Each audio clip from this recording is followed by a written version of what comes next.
कई बार हम अनुभव करते हैं, आपने भी किया होगा। एक बार हमें याद है कि हमारे माताजी दीवार पर 5 सांप, ऐसे काले सर्पों को ऐसे स्केच कर रहे थे और उनके मुख पर दूध लगा रहे थे। तो हमने उनसे पूछा कि ये क्या है। ये बहुत समय पहले की बात है, जब हम छोटे से थे। तो उन्होंने कहा कि आज नाग पंचमी है और आज नागों को दूध पिलाया जाता है, जिससे वो कभी हमें क्षति नहीं पहुंचाते, नुकसान नहीं पहुंचाते। तो हमने उनसे पूछा, क्या ये सचमुच सत्य है? क्या नाग दूध पीने के बाद नुकसान नहीं पहुंचाते? तो वास्तव में इसका जवाब उनके पास नहीं था, लेकिन हमारे मन में एक प्रश्न उठा, क्या सचमुच ऐसा होता है? ऐसा क्यों किया जाता होगा? क्या इसके पीछे कोई रहस्य है या कोई बात है जो हमारे मन में चल रही थी? लेकिन उसका जवाब हमें कभी नहीं मिला, फिर हम भी भूल गए। ऐसे ही भक्ति मार्ग में या किसी भी त्यौहार पे हम बहुत सारी चीज़ें ऐसी करते हैं जिनका शायद हम अर्थ नहीं जानते, पर करते हैं क्योंकि वो परंपरा से चली आ रही हैं। लेकिन जब हमें ये ज्ञान मिला तो हमें इसका अर्थ समझ में आया। वास्तव में नाग पंचमी का अर्थ होता है कि जो 5 नाग है जिनको दूध पिलाया जाता है, वो 5 नाग हैं आत्मा के अंदर बैठे हुए 5 विकार, काम, क्रोध, मोह, लोभ, अहंकार। और एक एक विकार की तुलना सर्प से की जाती है, क्योंकि चाहे वो क्रोध हो, काम हो, लोभ हो, अहंकार हो, कोई सा भी विकार आप ले लीजिए, ये इतने जहरीले हैं, जब हम पे हावी होते हैं हमारी बुद्धि काम करना बंद कर देती है।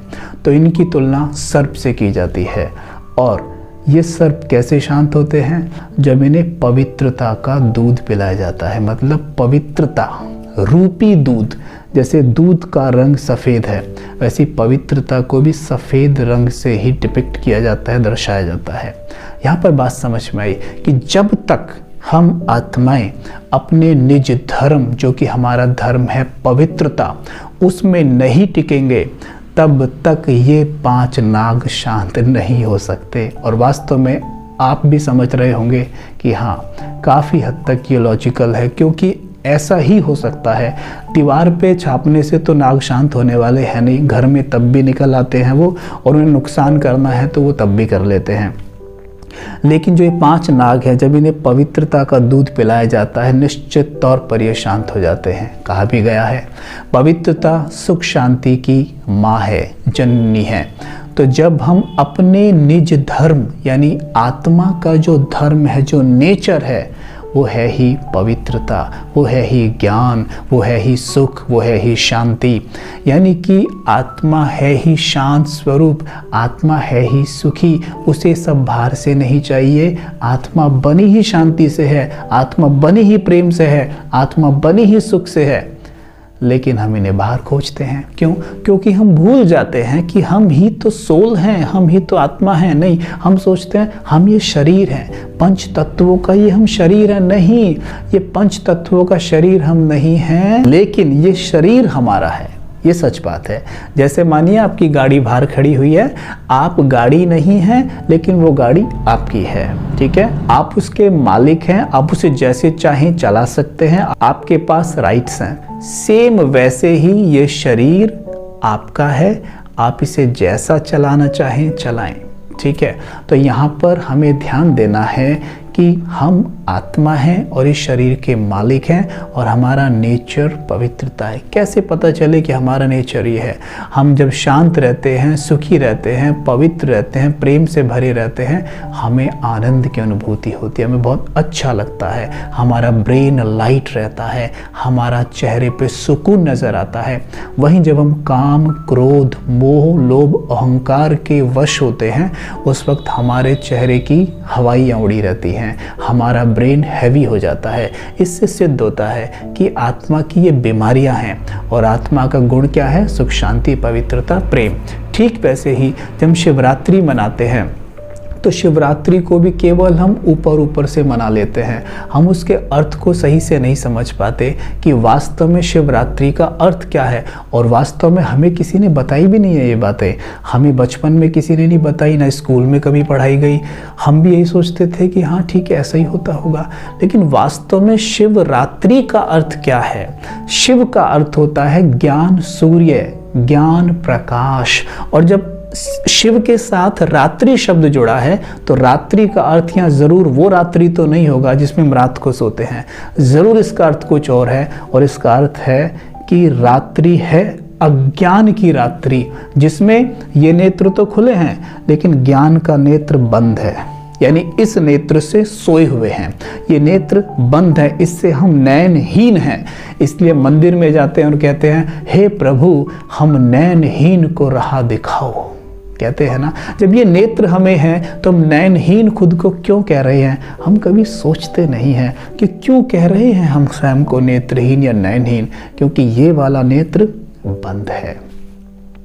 तो ऐसे में इस अज्ञान की रात्रि, इस कलयुग रूपी रात्रि में अगर आप चारों युगों को सामने लाइए, सतयुग, त्रेता, द्वापर, कलयुग, तो हमारा विवेक एक सेकंड में कहेगा कि चारों युगों में अगर रात्रि किसी युग को कहा जा सकता है तो वो कलयुग ही हो सकती है। ठीक है, तो परमात्मा कलयुग रूपी रात्रि में आकर हमारे जीवन में ज्ञान का प्रकाश भरते हैं, हमें ज्ञान देते हैं और रोज देते हैं, कई वर्षों तक देते हैं। इसीलिए मंदिर में जब आप जाते हैं शिवलिंग के ऊपर एक कलश रखा होता है, उससे बूंद बूंद जल टपकता रहता है। ठीक है, ये इसी बात का प्रतीक है कि जब परमात्मा आते हैं ना तो हम आत्माओं को ज्ञान जल देते हैं, वो भी बूंद बूंद, यानी रोज थोड़ा थोड़ा देते हैं। इसलिए ब्रह्मा कुमारी इसके किसी भी सेवा केंद्र पर जाएंगे तो सवेरे रोज परमात्म ज्ञान को स्टडी किया जाता है। ऐसा नहीं कि सिर्फ एक बार स्टडी कर लिया काम हो गया, नहीं। जैसे तन के लिए हम रोज खाना खाते हैं तो तन हेल्दी रहता है, वैसे ही मन को रोज परमात्म ज्ञान का डोज देना बहुत ज़रूरी है, तो ये मन सदा शक्तिशाली बना रहेगा। वहीं आप देखते हैं कि जब वो ज्ञान हमारी बुद्धि में आता है, धीरे धीरे समाने लगता है, तो हम अनुभव करते हैं कि हमारा ये नेत्र ना खुलने लग गया है। जैसे हम सवेरे जागते हैं तो ये वाले नेत्र हमारे खुलते हैं, ऐसे ही जब सवेरा आने लगता है, ज्ञान का सवेरा आने लगता है, अज्ञान की रात्रि जाने लगती है, हमारे बुद्धि रूपी कलश में जब ज्ञान समा रहा है तो बुद्धि का नेत्र खुल जाता है, यानी हम जाग जाते हैं। और जैसे एक छोटा बच्चा सोया हुआ हो, जब उसे जगाया जाता है, उसके माता पिता जगाते हैं, तो उठते ही वो अपने माता पिता का चेहरा देखता है। वैसे ही जब ये वाले नेत्र से हम जागते हैं तो हम आत्माएं अपने परमात्मा पिता का चेहरा देखते हैं, अर्थात हमारी बुद्धि अपने आप ही परमात्मा की तरफ दौड़ती है और परमात्मा रहते हैं ऊपर, अर्थात हमारी बुद्धि फिर ऊपर वास करने लग जाती है। उपवास, ऊपर वास करने लगते, इसी को कहा जाता है उपवास करना। उपवास करने से क्या फायदा होता है? आप देखिए, जब हम तन का उपवास रखते हैं हमारा तन शेप में आने लगता है, दूसरा उसका शुद्धिकरण होता है। ठीक वैसे ही जब मन बुद्धि का उपवास किया जाता है, उन्हें परमात्मा के साथ वास कराया जाता है, तो इनके अंदर जो अशुद्धियां हैं वो जाने लगती हैं, मन बुद्धि शेप में आने लगती है। और उस जाने की क्रिया को ही उस जाने की क्रिया को ही शिवरात्रि पे हम देखते हैं, शिवलिंग पर हम अख के पुष्प चढ़ाते हैं। पुष्प हैं लेकिन अक के मतलब कड़वे होते हैं वो, ठीक है। यानी ये जो काम, क्रोध, मोह, लोभ, ये बुराइयां हैं जो मन बुद्धि में भरी हुई हैं, ये सब परमात्मा के पास चली जाती हैं। हम जितना परमात्मा को याद करते हैं, परमात्मा की शक्तियां, गुण हमारे चित्त में समाने लगती हैं और जो कचरा है वो सब परमात्मा हमसे ले लेते हैं। इसलिए इसी का गायन है कि परमात्मा ने हमारे अख के फूल रूपी स्वभाव संस्कार ले लिए। जैसे ये ले लेते हैं तो हमारा जीवन शिव परमात्मा समान बन जाता है, हम उनके जैसे ही बनने लगते हैं, क्योंकि वो हमारे पिता हैं और पिता जैसा पुत्र बिल्कुल हो सकता है, होता ही है। अगर उसे याद रहे कि मैं इनका पुत्र हूँ तो अपनी शक्तियों को जगाने लगता है। वैसे ही अब आप देखिए कि जब शिव समान बनने लगते हैं तो इसलिए शिव के साथ एक नाम और लिया जाता है हमेशा, और वो है शंकर जी। इसलिए कहते हैं शिव शंकर, कहते हैं ना शिव शंकर। तो यहाँ पर गौर हम करेंगे कि शिव शंकर, हमने कभी सोचा नहीं इस बारे में कि शिव शंकर क्यों कहते हैं।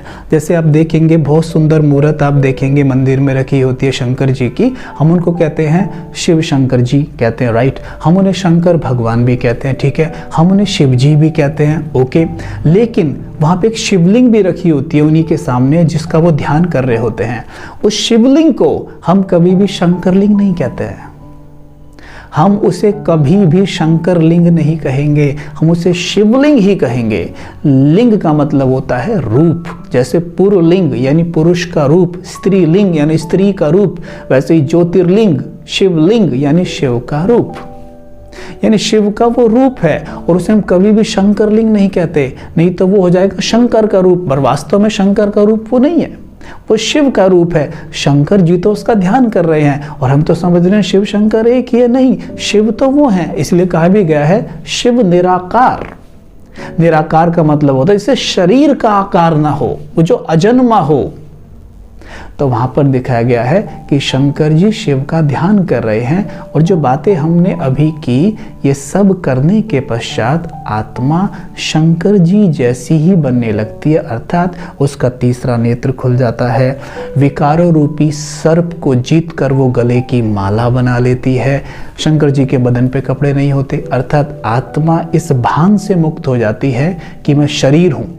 शरीर आत्मा का कपड़ा है, शरीर आत्मा का कपड़ा है, और आत्मा भी ये याद रखती है कि मैं एक आत्मा हूं, ये शरीर मेरा कपड़ा मात्र है। कल तक खुद को शरीर समझ रहे थे, अब समझ रहे हैं आत्मा, और ये शरीर मेरा कपड़ा मात्र है। इसलिए कभी भी शंकर जी के तन पे कपड़े नहीं दिखाए जाते, यानी इस स्मृति में है आत्मा कि जैसे कि मुझे शरीर है ही नहीं, मुझे कपड़ा है ही नहीं। वहीं हम देखते हैं कि उनके हाथ में त्रिशूल होता है। त्रिशूल मतलब आत्मा को तीनों कालों तीनों लोक का ज्ञान परमात्मा इस समय पर देते हैं, आदि मध्य अंत का ज्ञान देते हैं, पूरी पिक्चर बता देते हैं कि बच्चे तुम ये थे ये थे ये थे, तुमने इतने जन्म लिए हैं, जो कि परमात्मा ने बहुत सुंदर ज्ञान दिया है राजयोग के माध्यम से, हम वो आकर ले सकते हैं। हम आपसे यही कहेंगे कि थोड़ा सा समय निकालें और आपके घर के आसपास कहीं भी राजयोग सेवा केंद्र ज़रूर होगा, आप पता कर सकते हैं, विजिट करिए, निःशुल्क आप ये सीख सकते हैं, सीख कर अपने जीवन में उतार सकते हैं, और हर रोज़ शिवरात्रि मना सकते हैं। सिर्फ एक दिन नहीं, अब हर रोज़ मनानी है, ठीक है। तो हम आशा करते हैं आप सदा खुश रहें, शांत रहें, भरपूर रहें और राजयोग करते रहें, क्योंकि ये आपके जीवन में सचमुच सुख भर देगा। ओम शांति।